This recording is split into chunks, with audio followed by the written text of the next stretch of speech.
Now we will be seeing how transportation takes place in the case of plants. Simple है, but again NCERT यहाँ से भी questions पूछता है. So we have discussed earlier how plants take in simple compounds such as carbon dioxide and photosynthesize energy stored in their chlorophyll containing organs, namely leaves. Now the other kind of the raw material needed for building plant body will also have to be taken up separately. For plants, the soil is the nearest and the richest source of raw materials, and from soils, plant can get nitrogen, phosphorus and other minerals including water. Water भी उसको soil से मिलता है. The absorption of these substances therefore occurs through part in contact with the soil, namely root. तो ये इन चीज़ों का absorption plant के अंदर होगा via roots, because roots are the ones who are in contact with the soils. If the distance between the soil containing organs, soil contacting organs and the chlorophyll containing organs are small, energy and raw materials can easily diffuse to all parts of the body, right? अगर plant का size छोटा है तो उससे क्या होगा, ये जो एनर्जी जहाँ पे बन रही है दैट इज़ लीफ, जहाँ पे फूड बन रहा है, और ये जो ऑर्गन्स हैं जहाँ से ट्रांसपोर्टेशन होगा इन रॉ मटेरियल्स का, तो डिस्टेंस कम होगा तो easily via the process of diffusion ये चीज़ें एक दूसरे से जाके मिल सकती हैं. बट जैसे आपने देखे होंगे कुछ प्लांट्स बहुत लंबे होते हैं. So in that case the distance becomes large because of the change in the plant design. Diffusion process will not be sufficient to provide the raw materials in the leaves and energy in the roots they need energy उन्हें food से मिलेगा जो leaf में synthesise हुआ है. अब root के पास nitrogen है, फॉस्फोरस है, वाटर है, वो बाकी बॉडी पार्ट्स में जाना है तो वो भी डिफ्यूज़न नहीं हो पाएगा. तो इस केस में प्लांट्स के पास कुछ ऑल्टरनेट मेथड्स होते हैं जिनसे वो वाटर और फूड का कंडक्शन करते हैं. अब proper system of transportation is there for essential in such conditions. Energy needs differ between different body designs, very obvious. Plants do not move and plant bodies have large proportion of dead cells in their tissues. As a result, plants have low energy needs and can use relatively slow transport system. अभी plant के पास heart नहीं होता है to transport the food or to transport the water. Because जो plants होते हैं they do not move, they are stationary. तो as they are stationary तो and apart from that they have lots of dead cells. तो because of that what happens is कि उनका जो energy requirement है वो बहुत low है, and इसकी वजह से they can compromise and they can have a slow transport system. So the distances over which transport systems have to operate, however, can be very large in plants such as very tall trees, but still they can use the slow transport system because उनका energy requirement ज़्यादा नहीं है.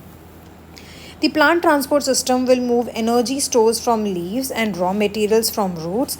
These two pathways are constructed as independently organized conducting tubes. जैसे कि आपका जो xylem है वो मूव करता है water and minerals which are obtain from the soil और उसको लेके जाएगा लीफ तक.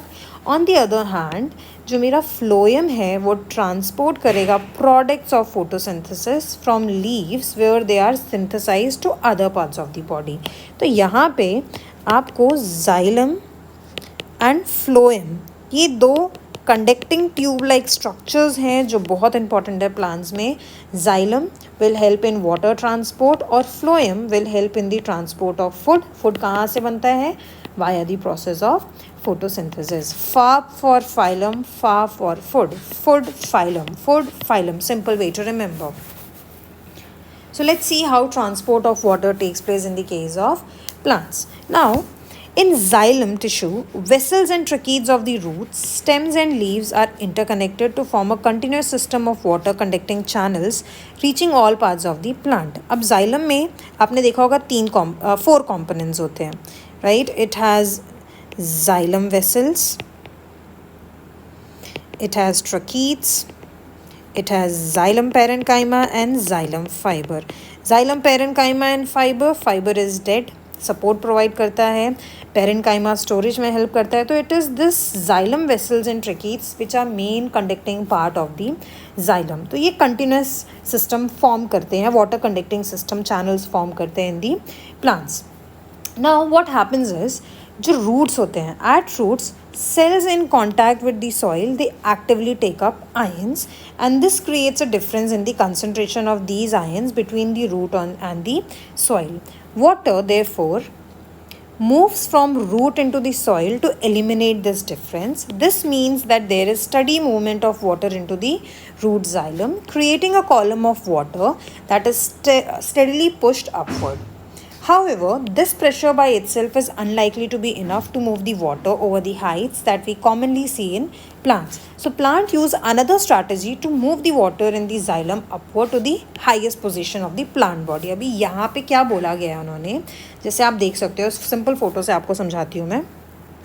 ये रूट्स हैं, ठीक है. Roots are in contact with the soil and soil में है पानी, राइट. अब क्या होता है, ये जो रूट्स हैं ये टेकन करते हैं आयंस, ठीक है. जो आयंस होंगे, it can be H+ ions और any ions, they will be loaded into these roots. अब जैसे ही आयंस रूट्स के अंदर गए तो उससे क्या होगा, रूट्स के अंदर आयन का कंसंट्रेशन इंक्रीज हो जाएगा. रूट्स के अंदर किसका कंसंट्रेशन इंक्रीज हुआ, आयंस का कंसंट्रेशन इंक्रीज हुआ in comparison to the soil, right.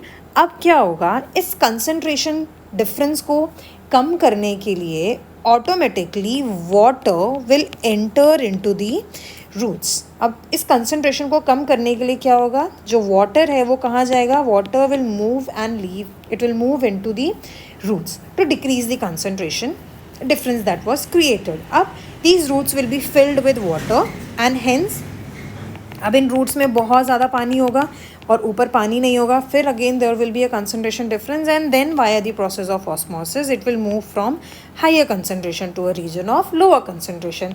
फिर यहाँ पे कंसंट्रेशन डिफरेंस होगा, then it will again move from higher concentration to a lower concentration via the conducting tissue that is xylem.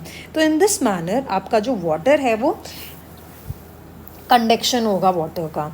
But अब ये जो ऊपर जा रहा है ये सिर्फ कंसंट्रेशन डिफरेंस की वजह से तो ऊपर नहीं जाएगा. अगर प्लांट बहुत बड़ा है तो उसको बहुत ज़्यादा टाइम लग जाएगा in this manner to go and rise up and reach till the leaf.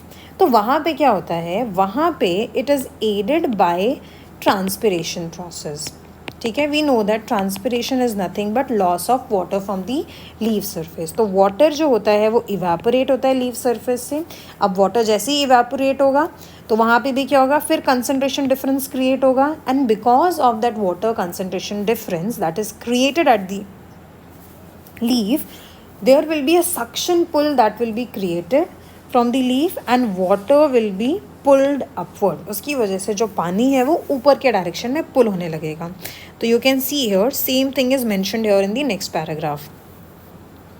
Provided that the plant has an adequate supply of water, the water which is lost through the stomata is replaced by water from the xylem vessels in the leaf. तो यहाँ पे जो loss of water हुआ है वो replace होगा by the water that are coming from the roots. In fact, evaporation of water molecules from the cells of the leaf creates a suction which pulls water from xylem cells to the roots, and loss of the water in the form of water vapor from the aerial parts of the plant is known as transpiration. इस loss of water को हम transpiration बोलते हैं. Thus, transpiration helps in the absorption and upward movement of water and minerals dissolved in it from roots to the leaves. So it is this process. अभी function आएगा transpiration का क्या function है, तो this is the function of transpiration कि वो help करता है absorption and upward movement of water and minerals which are dissolved in it from roots to the leaves.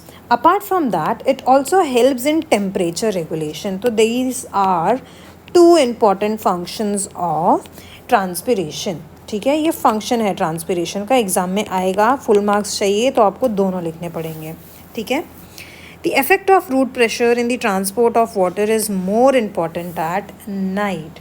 During the day, when the stomata are open, the transpiration pull becomes the major driving force in the movement of the water in the xylem. अभी दिन के time पे धूप है, constantly evaporation हो रहा है, तो transpiration is the major force that helps in the transportation of water through the xylem.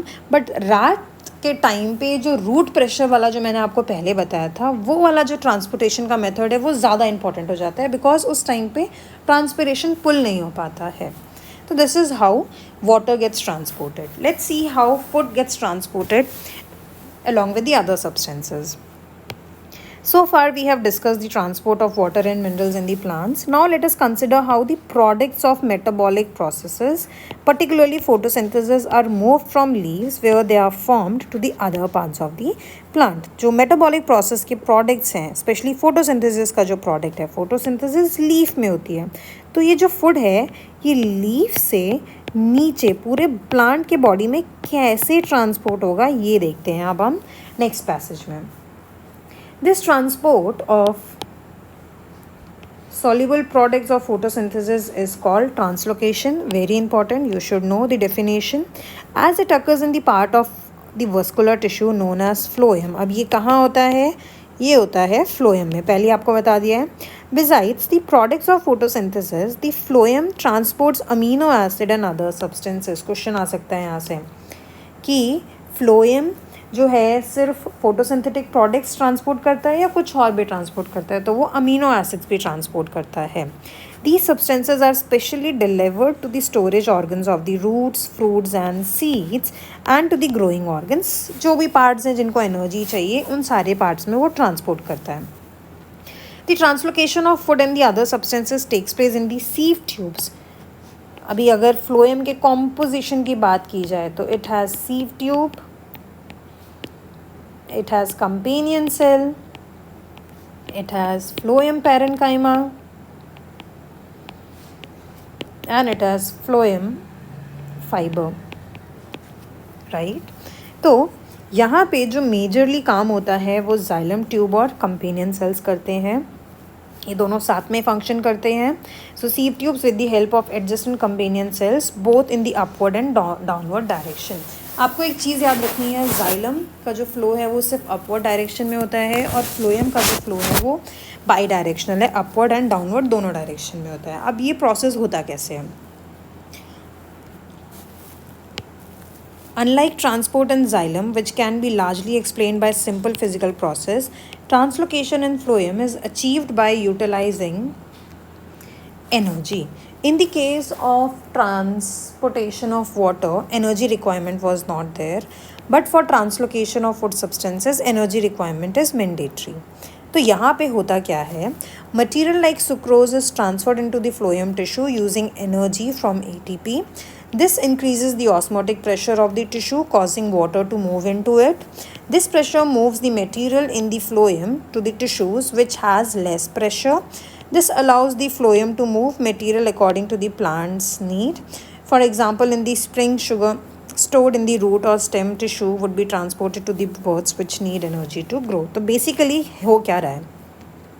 जैसे कि आप देख सकते हो ये लीफ सोर्स है, ठीक है. यहाँ पे फोटोसिंथेसिस हुआ, ठीक है, फोटोसिंथेसिस हुआ और ग्लूकोज का फॉर्मेशन हुआ. अब इस ग्लूकोज को हम मुझे बाकी पार्ट्स में ट्रांसपोर्ट करना है. तो what is going to happen is ये जो ग्लूकोज है ये मिक्स होगा विद एटीपी और एनर्जी, ठीक है. It will bind with energy and with the help of that it will try to flow into the phloem और द सीव ट्यूब. वो सीव ट्यूब में जाएगा, ठीक है, with the help of energy. अकेले नहीं जा सकता है. यहाँ पहुँचने के बाद क्या होगा? Concentration of this glucose will increase into the phloem, ठीक है. अब कंसनट्रेशन डिफरेंस हो गया है. तो because of that what is going to happen is यहाँ पे वाटर का कंसनट्रेशन ज़्यादा है, यहाँ पे सीव ट्यूब में बिल्कुल भी नहीं है. तो उसकी वजह से क्या होगा? जो एडजेसेंट जाइलम वेसल में वाटर फ्लो कर रहा है वो वाटर का टेंडेंसी है to flow from higher concentration to lower concentration. And as in the sieve tube there is lower concentration of water, so water will go and move into the sieve tube. Is it clear? तो यहाँ पे पानी आ जाएगा and this whole area will be filled with water now. ये पूरा area पानी से भर जाएगा and because of that it will push these glucose molecules into the next phloem or the into the adjacent phloem and in this manner आपका ये सारा का सारा जो फोटोसिंथेसिस के प्रोडक्ट हैं, जो उसके ग्लूकोजेज हैं, वो क्या होंगे? वो ट्रांसपोर्ट होंगे from a region where it is present to a region where it is not present and in this manner transportation of food in plants will be taking place. So this was the third part, that is transportation. Very essential, very important. हम generally second part जो है transportation and plants ignore कर देते हैं, but यहाँ से भी बहुत बार क्वेश्चंस आए हैं तो आपको इसको भी ध्यान देना है. And then As I have already told you, in our Telegram channel, daily we are posting previous year questions on the basis of what we are teaching. उसके subsequent days में हम questions post करते हैं, and then every Sunday you will be having one test of 5 questions which will be very essential for a continuous practice. So you can join that channel also. Thank you everyone.